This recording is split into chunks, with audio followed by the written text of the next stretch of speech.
Hello everyone. I hope आप सब लोग बहुत अच्छे हैं। मुझे बहुत अच्छा लग रहा है कि आप मेरे वीडियोस देख रहे हैं। इतने कमेंट्स में मुझे क्वेरीज आ रही है। हम लास्ट चैप्टर पे आ चुके हैं 12th के, that is the emerging trends in marketing.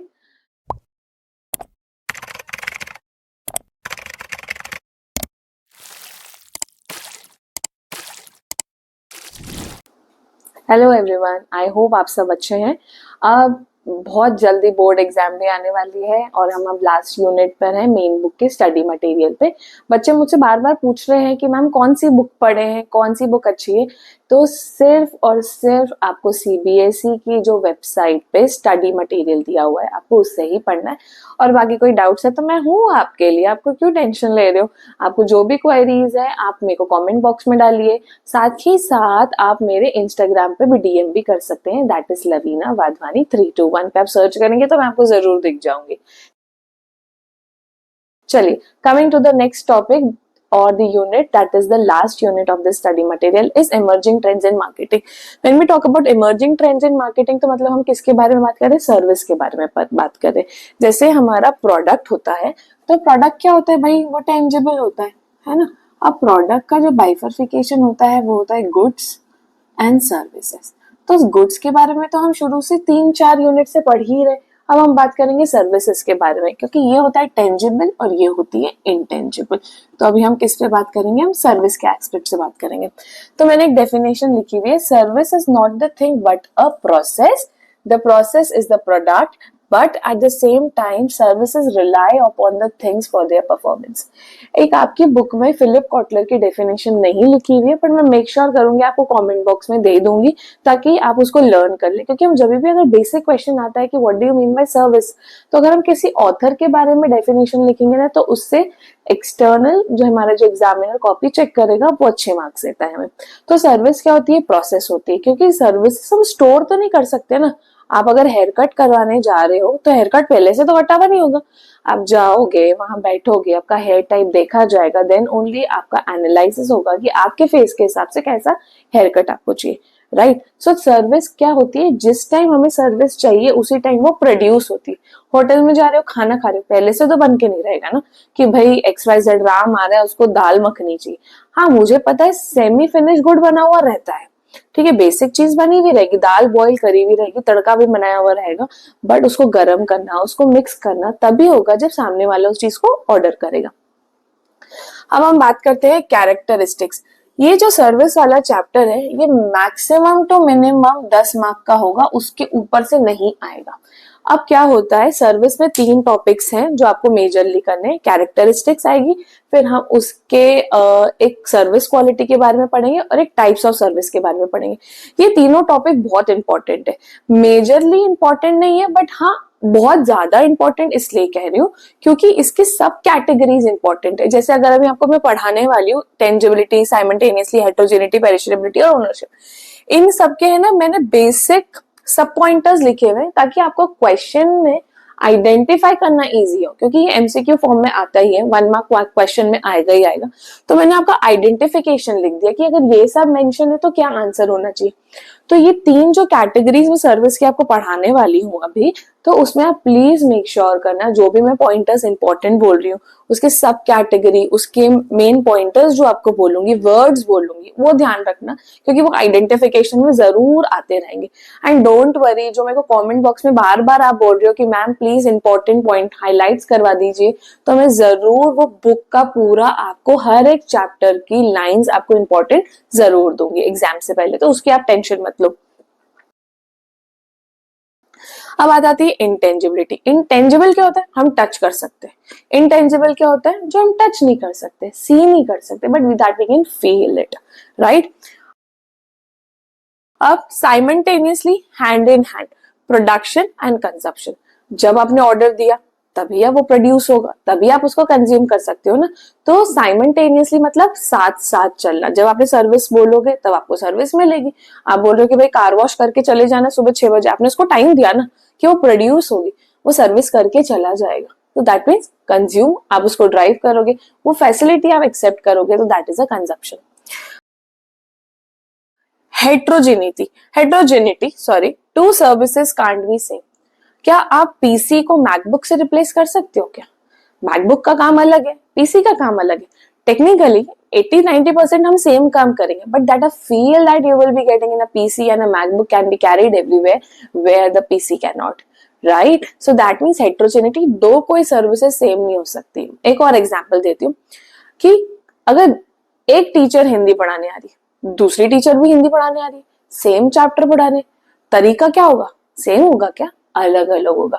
But service deliver मतलब पार्ट एक सब पढ़ा रहे, तो वो क्या होगा? Same to same. Perishable, produced and store before the consumption. यहाँ पे मतलब ये होता है कि no services can be produced और स्टोर बिफोर कंजप्शन. पेरिशेबल मतलब हमको जल्दी से जल्दी कंज्यूम करना है ताकि वो वेस्ट नहीं हो. तो सर्विस भी ऐसी होती है, जब प्रोड्यूस हुआ तब कंज्यूम हुआ, हम उसको स्टोर नहीं कर सकते ना. Services can not be store क्योंकि services are intangible, only we can feel that kind of a service. Next आता है non ownership. Services can not be owned और ट्रांसफर. आपने सर्विस को बोला, ऑर्डर किया, सर्विस कंज्यूम हो गई, बट यहाँ से बायर टू सेलर तो नहीं हो रहा है ना. हम क्या कर रहे हैं? उस चीज का एक्सपीरियंस ले रहे हैं, बट ओनरशिप नहीं ले रहे कि भाई मैट्रिक्स से मैंने हेयर कट करा दिया, भाई मैट्रिक्स मेरा हो गया. ऐसा होता है क्या? नहीं होता है. राइट, सो दैट मीन्स हम उसकी फैसिलिटीज ले रहे हैं. That's why services can not B owned और services can not B stored. I hope ये क्लियर है. तो मतलब इसको याद करने के लिए इंटेंजिबिलिटी, कि भाई हम उसको देख नहीं सकते, सॉरी हम उसको फील नहीं कर सकते, हम उसको टच नहीं कर सकते, और neither we can see. Next is simultaneously, hand to hand, production and consumption साथ साथ चलता है. Heterogeneity, no two services can be same. Then अब जैसे फोन है, इसका एग्जाम्पल ये भी दे सकती हूँ, आईफोन और सैमसंग है. तो फोन ना, फोन लगाने के लिए काम आता है, व्हाट्सएप चलाने के लिए काम आता है, इंस्टाग्राम और यूट्यूब मेरे जैसे वीडियो देखने के लिए काम आता है. पर क्या होता है, दोनों की चीजें अलग अलग है ना. Right. Perishability, no services can be produced और stored before the consumption. Non ownership, services can not be owned और transferred. Right. So the next topic is type of services. ये इंपॉर्टेंट है, इसमें कुछ पॉइंटर्स ऐसे हैं जो फिल इन द ब्लैंक्स के फॉर्म में आते ही हैं.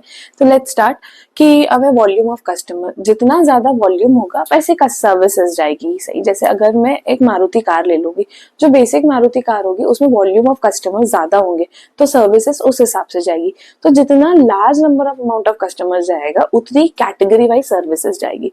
एक प्रोफेशनल टाइप ऑफ सर्विसेज होती है और एक मेन जनरल सर्विसेज होती है. ठीक है. अब आज हम बात करते हैं लेवल ऑफ टेंजिबिलिटी. टेंजिबिलिटी मतलब ये होता है कि भाई हम उसको टच कर सकते हैं. अब सर्विसेज को मैंने आपको पहले ही बताया कि वो प्रोडक्ट के फॉर्म में होता है. तो प्रोडक्ट क्या होता है, बाइफरकेट हो जाता है कि गुड्स एंड सर्विसेज. तो मतलब कहने का ये मैंने यहाँ इसलिए लिखा है tangible dominant to intangible dominant, मतलब गुड्स से सर्विस पे जाना. भाई तुमने फूड ऑर्डर करा रेस्टोरेंट में, तो खाना आया, खाना को तुमने टच किया, खाना को तुमने खाया, बट लेके क्या गए तुम? वहां की सर्विस को ले गए कि भाई XYZ होटल का खाना बहुत अच्छा है, जैसे रेडिसन का खाना, श्री माया का खाना, या XYZ का खाना, मेरिएट का खाना, जो कॉमन प्लेटफॉर्म रहते हैं, कॉमन रेस्टोरेंट्स रहते हैं जो ऑल ओवर द इंडिया चलता है. तो हमारा फूड से लेके सर्विसेज तक जाना, गुड से लेके सर्विस तक. तो टेंजिबल डोमिनेंट टू इंटेंजिबल, तो मतलब खाने को खाया और then we are taking the services की ये XYZ ब्रांड की, बीकानेर वाले की सर्विस बहुत अच्छी थी. राइट. अब हम बात करते हैं टाइप्स ऑफ कस्टमर. एक होता है सेल्फ सर्विस और एक होता है रिमोट सर्विस. सेल्फ सर्विस का मतलब ATM, अपना काम खुद करो टाइप, जो तुमको काम करना है. एक होता है रिमोट सर्विस कि भैया प्लीज हमें खाना लगा दीजिए. That kind of a service that you are asking someone that please हमारे लिए सर्विस कर दीजिए. That's why you are coming to the XYZ salon or a store. अब आता है, ये बहुत इंपॉर्टेंट है, एक ये इंपॉर्टेंट है on the basis of customization and empowerment. थोड़ा ध्यान से सुनना, इधर उधर डिस्ट्रैक्ट हो रहे हो तो पॉज हो जाओ क्योंकि ये बहुत इंपॉर्टेंट है. तो ये होता है basis of customization and empowerment. Customization मतलब कि तुमको कैसी चीज चाहिए तुम्हारे हिसाब से, और एम्पावरमेंट की यहाँ पे मैं बात कर रही हूँ लेबर की, जॉब के बारे में बात करें. तो मतलब पहली सर्विस बोल रहा है low customization and low empowerment of employee super store. जैसे कभी भी आप कोई स्मॉल रिटेल स्टोर पे गए होंगे तो वहां पे क्या होता है, कस्टमाइजेशन पॉसिबल है क्या? हम सिर्फ इतना ही बोल सकते हैं भैया इसका बिल और मेरा बिल अलग अलग बना देना। और लो एम्प्लॉय मतलब वहां पे इतने सारे लोग नहीं चाहिए रहते, लेबर नहीं चाहिए रहते वहां पे। अगर एक स्मॉल डिपार्टमेंटल भी स्टोर रहेगा तो उसमें हार्डली 10 लोग रहेंगे, क्योंकि जब भीड़ आती है, बट हमें कम से कम 50 लोगों की वर्किंग नहीं चाहिए रही, राइट। तो यहाँ पे मतलब क्या, low customization, low empowerment, super store, food. Next बात कर रही हूँ high customization but low empowerment of employed, tele banking. अब टेली बैंकिंग मतलब ये होता है कि आपकी after BPO, business processing outsourcing, अगर आप कॉमर्स के स्टूडेंट है तो क्लास 11th में आपने जरूर पढ़ा होगा ये वाला टॉपिक। अब टेली बैंकिंग मतलब low customization but, sorry, high customization but low empowerment. हम ऑनलाइन शॉपिंग कितनी करते हैं, आफ्टर सेल सर्विसेज, हम कस्टमर केयर को कॉल करते हैं, भाई मेरे प्रोडक्ट में ये दिक्कत है, ये मुझे ऐसा चाहिए, हमको ऐसी फैसिलिटी चाहिए, हमारे साथ ये हुआ। तो हर किसी की प्रॉब्लम अलग अलग होती है, वो सॉल्व करते। तो high customization but low empowerment, क्योंकि यहाँ पे जो काम चलता है 12 to 6 एंड 6 to 12 की जॉब चलती है, राइट, क्योंकि वो शिफ्ट्स में आते हैं, राइट। तो यहाँ पे क्या रहता है, हाई कस्टमाइजेशन क्योंकि सबकी प्रॉब्लम अलग अलग होती है, और लो एम्पावरमेंट क्योंकि ये अपने हिसाब से वहां पे जॉब पे लगते हैं लोग। नेक्स्ट है low customization and high empowerment of employees, वो होता है रेडियोलॉजी। हम सब ने अपनी लाइफ में एक बार एक्सरे करवाया होगा, या तो छोड़ो एक्सरे छोड़ो तो ब्लड टेस्ट तो कराया ही होगा।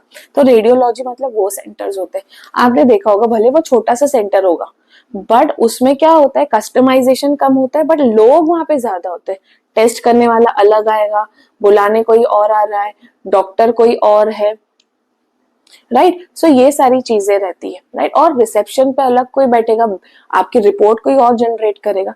Everybody is appointed for the different kind of work which they are been assigned for. तो इसलिए लो कस्टमाइज, मैं थोड़ी बोल सकती भाई मेरे ब्लड टेस्ट में ए बी नेगेटिव को ए पॉजिटिव कर दो, right, right. Now next is high customization and high empowerment of employee, CA. हर किसी की इनकम अलग होती है, हर किसी का टैक्स अलग अलग होता है। तो यहाँ पे जब नंबर ऑफ सीए रहते हैं, ये सब क्या होते हैं, ज्यादा रहते हैं, राइट। तो ये वाला पॉइंट प्लीज मैं बार बार बोल रही हूँ, इंपॉर्टेंट है। Low customization, low empowerment, super store. High customization, low empowerment, tele banking, customer care services. Low customization, high empowerment, radiology, जो आप एक्सरे ब्लड टेस्ट वगैरह करवाने जाते हैं। High customization and high empowerment of employees, that means you require a CA, क्योंकि हर किसी की इनकम लेवल अलग होती है, right. Now the next point, next is the fifth point है service delivery and processing focus, की मतलब हम अपनी सर्विस कैसे दे रहे हैं और वो प्रोसेस के फॉर्म में कैसे जा रही है। तो पहला होता है 1-to-1 सिक्वेंशियल, मतलब 1 by 1। जैसे हम डॉक्टर के पास जाते हैं तो हमें अपॉइंटमेंट्स मिलते हैं कि 9:15 to 9:10, 9:10 to 9:15, 9:15 to 9:20, यहाँ आपको टिकट मिलती है, यहाँ टोकन मिलता है 1 नंबर 2 नंबर 3 1, मतलब 1 के बाद 2 ही आएगा, वो सीक्वेंस के ऑर्डर में चल रहा है सर्विस, राइट। 1-to-1 कोई पार्लर या वीडियो गेम सेंटर्स हम जाते हैं कि एक आ रहा है दूसरा जा रहा है, कोई भी रैंडमली होता है। एक होता है 1-to-many, that means a classroom lecture, एक टीचर बहुत सारे 40 बच्चों को पढ़ा रही है। एंड ये वाला पॉइंट भी इंपॉर्टेंट है। तो जब हम टाइप्स ऑफ सर्विस के बारे में बात कर रहे थे, पहला है volume of customer, second on the basis of intangibility, tangibility, that means from intangibility dominant to tangible dominant, फिर है वॉल्यूम ऑफ कस्टमर, फिर on the basis of customization and empowerment, और लास्ट पॉइंट ये है on the basis of service delivery and process. ये last के 2 points बहुत important है, एक कस्टमाइजेशन वाला पार्ट और ये डिलीवरी एंड द प्रोसेस वाला पार्ट। इसमें से फिल इन द ब्लैंक्स आते हैं, तो थोड़ा ध्यान से करना। कोई भी प्रॉब्लम आ रही है आपको तो आप प्लीज कमेंट बॉक्स में कमेंट करिए, मैं जरूर से जरूर रिप्लाई करूंगी, right. Now next topic that we are starting with the service quality, highly very important, 4 mark के क्वेश्चन में आता ही आता है। Yes, so next topic was the service quality. Again, an important topic. इसमें से केस स्टडी वाला question आता है बाई चांस। अब केस स्टडी वाला क्वेश्चन मतलब ये होता है कि आपको 4 मार्क्स क्वेश्चन में एक बहुत छोटी सी एक स्टोरी लिखी रहेगी और उसको आइडेंटिफाई करना पड़ेगा इसमें कौन सी सर्विस क्वालिटी है। ऐसा क्वेश्चन 2 मार्क में भी आ सकता है, 3 मार्क्स में भी आ सकता है, 4 मार्क्स में से भी आ सकता है। मैं आपको बता दूंगी कौन से पॉइंटर्स में से मेनली आता है, सो प्लीज उसके लिए प्रिपेयर रहिएगा। अब सर्विस क्वालिटी मतलब हम किस हिसाब से सर्विस दे रहे हैं, कैसे एक्सपीरियंस दे रहे हैं, कैसी क्वालिटी चेक होती है। पहला पॉइंट आता है रिलायबिलिटी। रिलायबिलिटी मतलब dependently and accurately. Dependently and accurately मतलब Delhi, for example Delhi metro goes on time or runs on time, right? जो टाइम पे लिखा है वही टाइम पे ही जाती है. That means they are accurate enough. That means what they say, they are doing that service. So that service is known as reliability. Next हम बात है एक्सेस टू ऑल. गवर्नमेंट जो भी स्कीम्स बनाती है, बेटियों के लिए बनाती है, रिटायरमेंट पॉलिसीज बना रही है, एंटरप्रेन्योर्स के लिए बना रही है, that is accessible for all. मतलब गवर्नमेंट जो भी कर रही है सबके लिए एक्सेसिबल है. मैंने इसमें एग्जाम्पल्स भी लिखे हुए और इसमें कुछ कीवर्ड्स लिखे हुए. आपके पास जो बुक है वो कीवर्ड इसमें से मार्क कर लेना, और आपको एग्जाम्पल लिखना है तो मेरा वीडियो पॉज करके प्लीज इसको जूम करके लिख लीजिएगा. मैं हट जाऊंगी ताकि आप उसका स्क्रीनशॉट भी ले सकते हैं. राइट. नेक्स्ट है security free from danger, risk और डाउट. मतलब यार ये बात होती है बैंकिंग के लिए या यूपीआई के लिए. जैसे यार हम पूरा ट्रस्ट वर्दी कर देते हैं, बैंक को सारी डिटेल्स दे देते हैं, पेटीएम को दे देते हैं, गूगल पे को दे देते हैं, राइट. हम इनको अपनी सारी डिटेल्स शेयर कर रहे हैं, पर्सनल डिटेल्स शेयर कर रहे हैं, bank details, Aadhaar card number और each and everything we are sharing. तो उनका मेन क्या है, वो उस चीज को सिक्योर रख रहे, that they are not sharing with everyone, right. ना क्रेडिटेबिलिटी यहाँ उधारी मत समझना, यहाँ पे आती है ट्रस्टवर्दी एंड ऑनेस्ट. अमेजोन की रिटर्न पॉलिसी देख लो, मिंत्रा की रिटर्न पॉलिसी देख लो, आपको उनमें कभी भी प्रॉब्लम नहीं आएगी, बिकॉज हमको कहते हैं वो इतना ट्रस्ट करता है कस्टमर उनके ऊपर, राइट. वो उनकी ट्रस्टवर्दी, उनकी क्वालिटी वो लोग हमको दिखा रहे हैं, तभी we are satisfied, right. Specially for the prime. Prime चीज अलग होती है, मतलब कि यहाँ पे जो प्राइम टिक लिखा रहता है, यहाँ पे जो एक डबल टिक लिखा रहता है, मतलब हम उस पर श्योर रहते हैं क्वालिटी पे, that they won't be giving a degraded quality. Understanding the customer मतलब मार्केट सर्वे. जैसे क्या होता है, बहुत सारे ऐसे रेस्टोरेंट्स होते हैं, जैसे इंदौर में श्री माया रेस्टोरेंट है, तो वो लोग क्या करते हैं कि जब भी कोई कस्टमर आता है तो वो मेक श्योर करते हैं उनसे फीडबैक फॉर्म फिल करवाए. और वो फीडबैक फॉर्म में क्या होता है कि उसमें लिखा रहता है आपको कि यहाँ पे क्या पसंद आया, क्या नहीं पसंद आया, कैसा टेस्ट था, क्या आप हमारे पास फीडबैक देते हैं. तो वो जेन्युइनली उस फीडबैक को लेते हैं, और जब भी कस्टमर नेक्स्ट टाइम आएगा तो जो प्रॉब्लम कस्टमर ने फेस करी है ना, वो नेक्स्ट टाइम उसको वो नहीं प्रेफर करनी चाहिए, या नेक्स्ट टाइम वो फेस नहीं करने चाहिए, राइट. नेक्स्ट आता है रिस्पॉन्सिवनेस.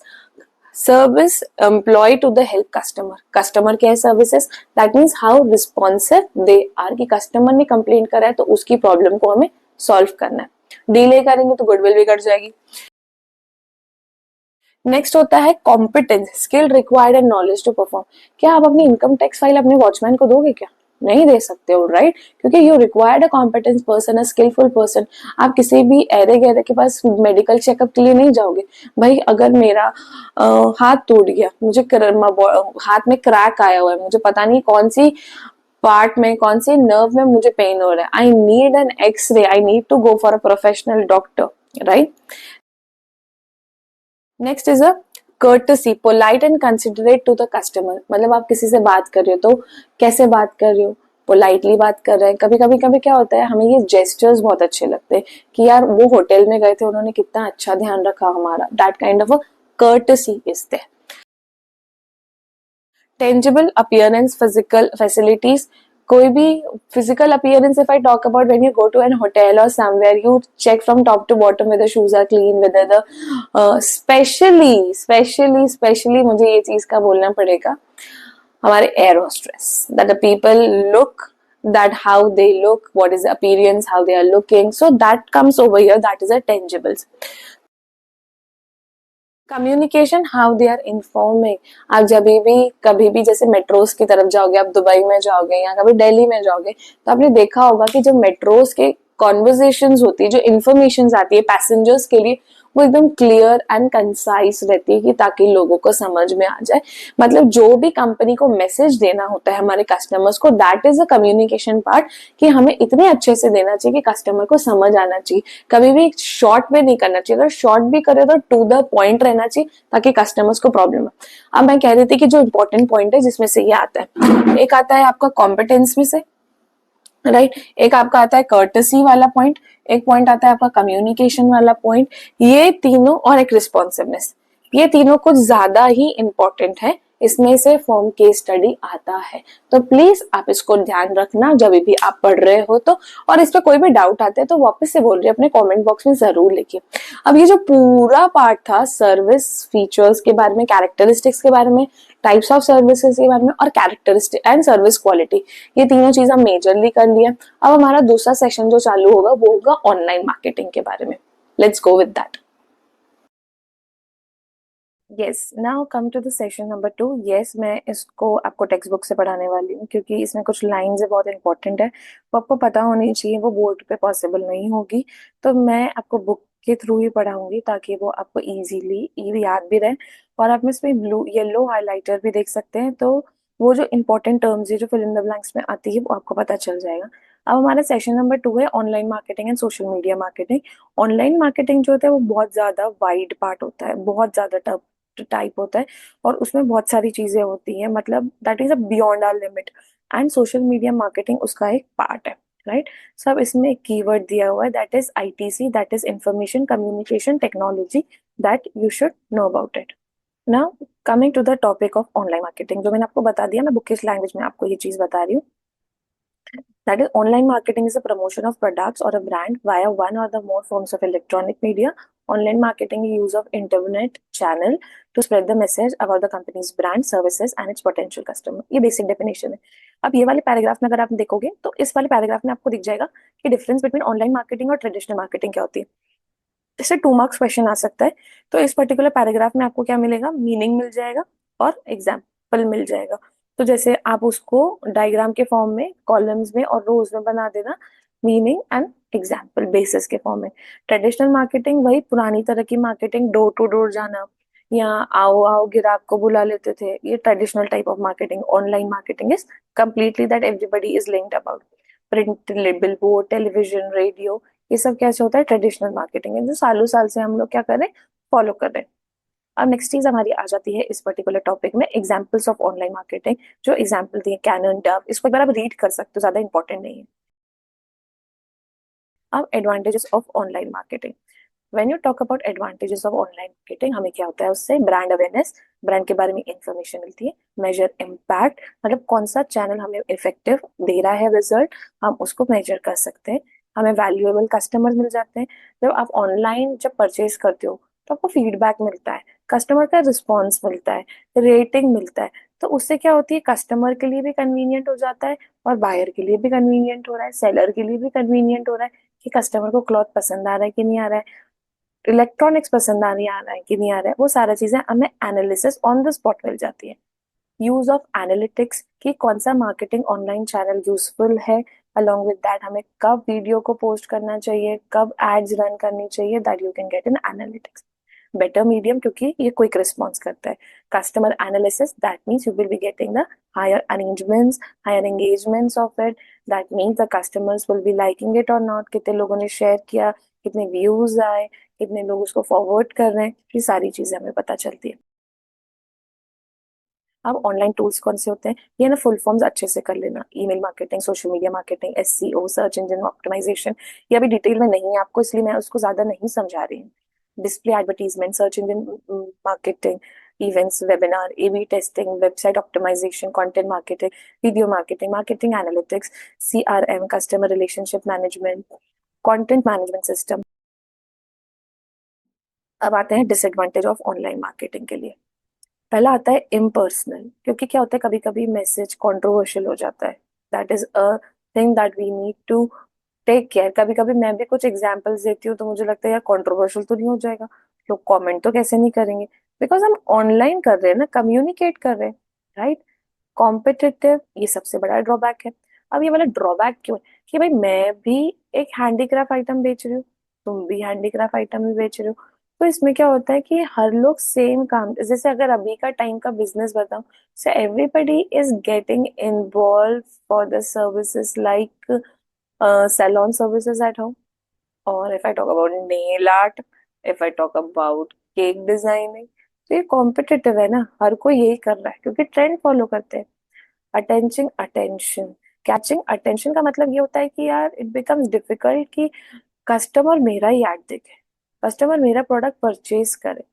तो उसके लिए क्या होता है, आजकल हमें व्हाट्सएप मैसेजेस आते हैं कि आपने थिंग्स ऐड टू कार्ट करी हुई, हम आपको 10% और डिस्काउंट दे रहे हैं, आपने हमारी वेबसाइट पे विजिट किया था, आपको कुछ क्वेरी है क्या, ये आपको इंस्टाग्राम के डीएम पे भी आएगा, व्हाट्सएप पे भी आ जाएगा, आपके मेल्स पे भी आ जाएगा, राइट। अब हम बात करेंगे social media marketing. When you talk about social media marketing, it says that कि how we are introducing our product or communicating the product with the help of media platforms और websites। ये definition मैंने mark करी हुई है, right. ये जो भी येलो कलर से आपको हाइलाइटर्स दिख रहे हैं वो एक इम्पॉर्टेंट टॉपिक है, राइट। नाउ अब है ना, इस चीज पर्टिकुलर मीडिया है वो इम्पोर्टेंट है। अब हम बात करेंगे प्लेटफॉर्म्स ऑफ सोशल मीडिया। मतलब आपको तो पता ही है, फेसबुक है, इंस्टाग्राम है, ट्विटर है, लिंक्डइन है, हम वहां पे भी प्रमोशन करते हैं। अब ये वाले टॉपिक में ना 1 मार्क क्वेश्चन डेफिनेटली आएगा ही आएगा, लिख के रख लो, हर साल आता है।